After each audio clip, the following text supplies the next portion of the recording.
लेंगे जो पहले आपने एक्शंस लिए उसके बेसिस पे आपका आज खड़ा है, और आज जो आप करने वाले उसके बेसिस पे आपका कल जो है वो क्रिएट हो रहा है। ठीक है, तो ये तीनों चीजें कनेक्टेड हैं। आप एक टाइम पे दो चीजें नहीं सोच सकते। कोशिश कर लेना, आप एक टाइम पे एक ही चीज सोच रहे हैं, और अगर बहुत सारे थॉट्स भी आ रहे हैं तो एक ही चीज को वो क्रिएट कर रहे हैं। Hello my beautiful people, I am Shreya Kaushik and a very warm welcome to my YouTube channel. Today in this video we'll be talking about 12 laws of karma. But before we proceed, if you're new to this channel, don't forget to subscribe and hit the red bell icon for any new notification.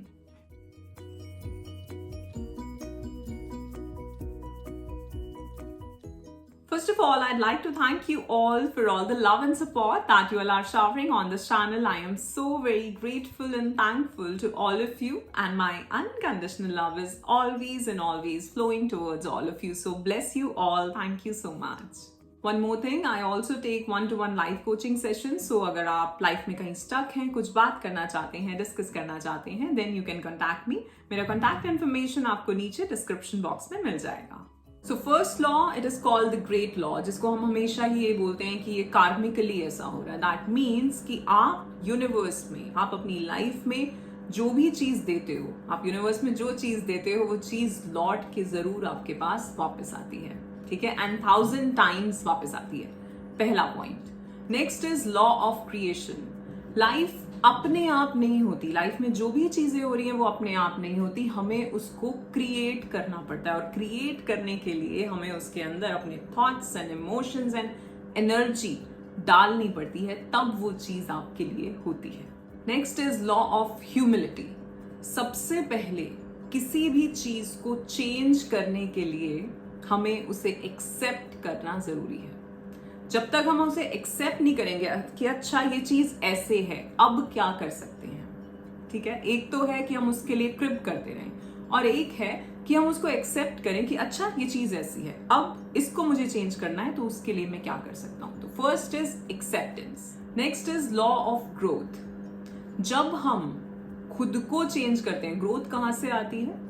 जब हम खुद को change करते हैं अपनी life में, जब हम कुछ चेंजेस लाते हैं, अपने लाइफ स्टाइल को चेंज करते हैं, तब हमारी लाइफ में कुछ चेंजेस आते हैं। ठीक है, तब हमारी लाइफ एक अलग ट्रेजेक्ट्री पे जाती है। अभी आपका लाइफ स्टाइल हो सकता है, आपका एनवायरमेंट हो सकता है, आपके आसपास लोग हो सकते हैं, आपकी हैबिट्स हो सकती हैं, आपके काम हो सकते हैं, आपका जॉब हो सकता है, आपके रिलेशनशिप्स हो सकते हैं, कुछ भी।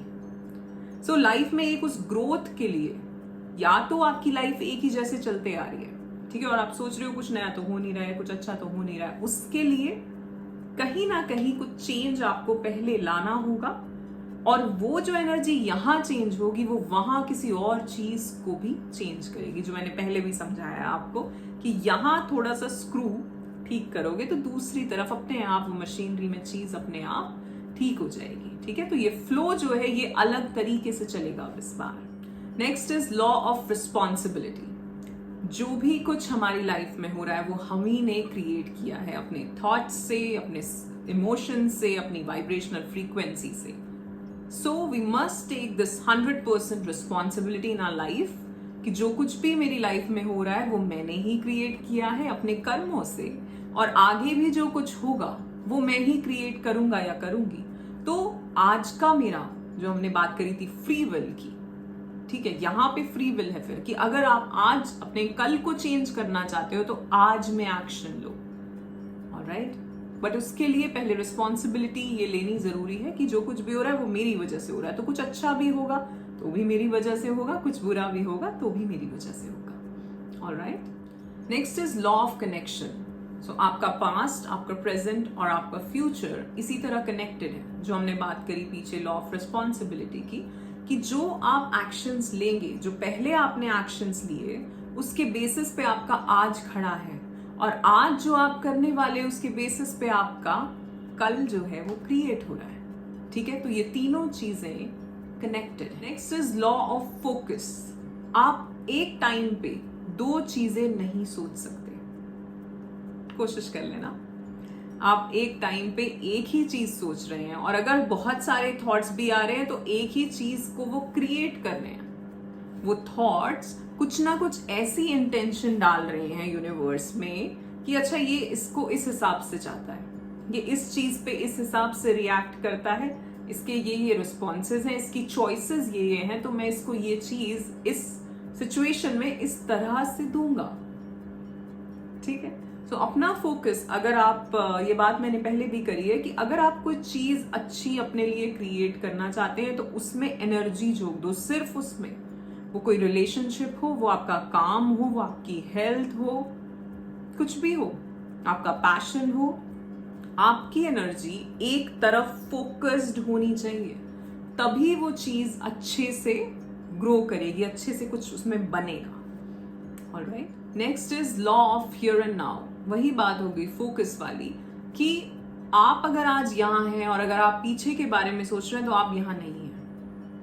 जैसा मैंने आपको बहुत पहले मैंने कर्मा के ऊपर वीडियो बनाई है इनिशियली, उसमें मैंने यही बात करी है कि आप अगर आज बैठे इस टाइम पे किसी और सिचुएशन, कोई पुरानी बचपन के किसी इवेंट के बारे में सोच रहे हो, तो आप वहीं, आपकी कॉन्शियसनेस वहीं है, आप वैसा ही फील करने लगते हो। चाहे वो एक अच्छा इवेंट था तो आप बहुत खुशी आ जाती है, वो बुरा था तो वैसा ही इमोशंस आ जाते हैं। ठीक है, तो प्रेजेंट में रहने की कोशिश करें। अगर आप पीछे के बारे में सोचेंगे तो आप आज में नहीं हैं, और अगर आज में नहीं है तो जो आप क्रिएट करना चाह रहे हैं वो उतनी जल्दी नहीं हो पाएगा, क्योंकि आप तो कहीं और अपने पास्ट में बैठे हैं फिलहाल।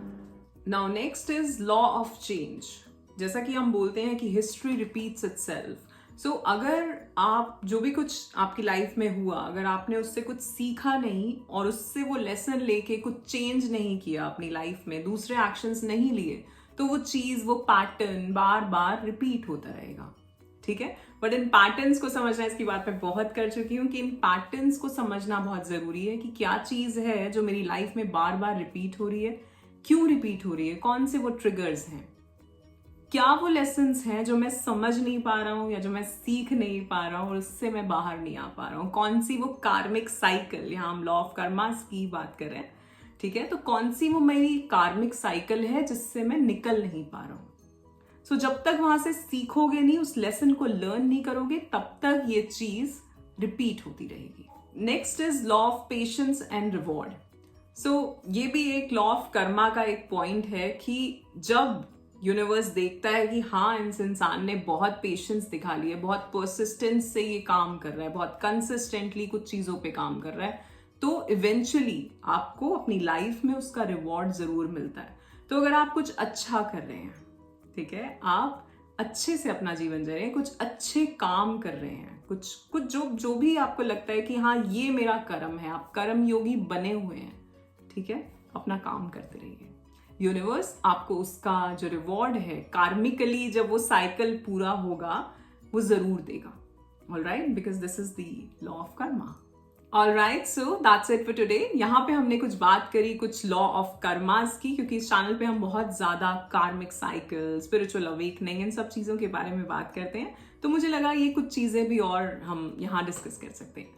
आशा करती हूँ आपको ये वीडियो पसंद आया होगा। If yes, then do like, share and subscribe the channel. You are awesome. Love yourself. Thank you so much.